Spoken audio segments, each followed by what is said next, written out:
أعوذ بالله من الشيطان الرجيم. بسم الله الرحمن الرحيم. الحاقة ما الحاقة وما أدراك ما الحاقة كذبت ثمود وعاد بالقارعة فأما ثمود فأهلكوا بالطاغية وأما عاد فأهلكوا بريح صرصر عاتية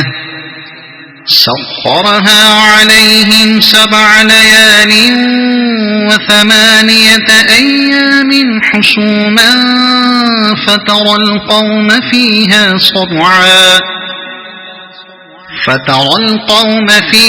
صرعا كأنهم أعجاز نخل خاوية فهل ترى لهم من باقية وجاء فرعون ومن قبله والمؤتفكات بالخاطئة فعصوا رسول ربهم فأخذهم أخذة رابية إنا لما طغى الماء حملناكم في الجارية لنجعلها لكم تذكرة وتعيها أذن واعية فإذا نفخ في الصور نفخة واحدة وحملت الأرض والجبال فدكتا دكة واحدة فيومئذ وقعت الواقعة وانشقت السماء فهي يومئذ واهية والملك على أرجائها ويحمل عرش ربك فوقهم يومئذ 8 يومئذ تعرضون لا تخفى منكم خافية فأما من أوتي كتابه بيمينه فيقول هاؤم اقرءوا كتابيه إني ظننت أني ملاق حسابيه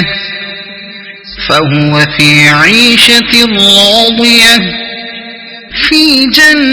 جنة عالية قطوفها دانية كلوا واشربوا هنيئا بما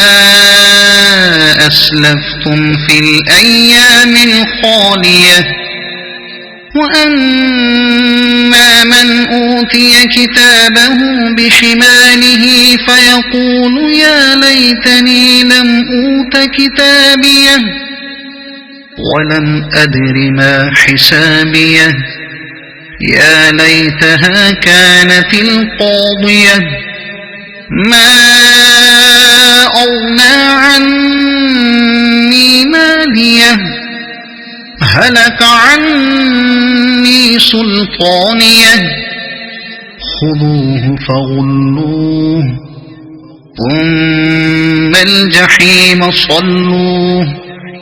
ثم في سلسلة ذرعها 70 ذراعا فاسلكوه إنه كان لا يؤمن بالله العظيم ولا يحض على طعام المسكين فليس له اليوم هاهنا حميم ولا طعام إلا من غسلين لا يأكله إلا الخاطئون فلا أقسم بما تبصرون وما لا تبصرون إنه لقول رسول كريم وما هو بقول شاعر قليلا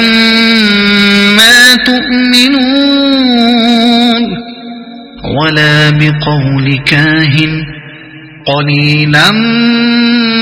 ما تذكرون تنزيل من رب العالمين ولو تقول علينا بعض الأقاويل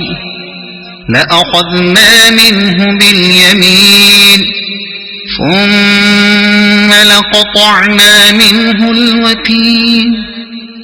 فما منكم من أحد عنه حاجزين وإنه لتذكرة للمتقين وإنا لنعلم أن منكم مكذبين وإنه لحسرة على الكافرين وإنه لحق اليقين فسبح باسم ربك العظيم صدق الله العظيم.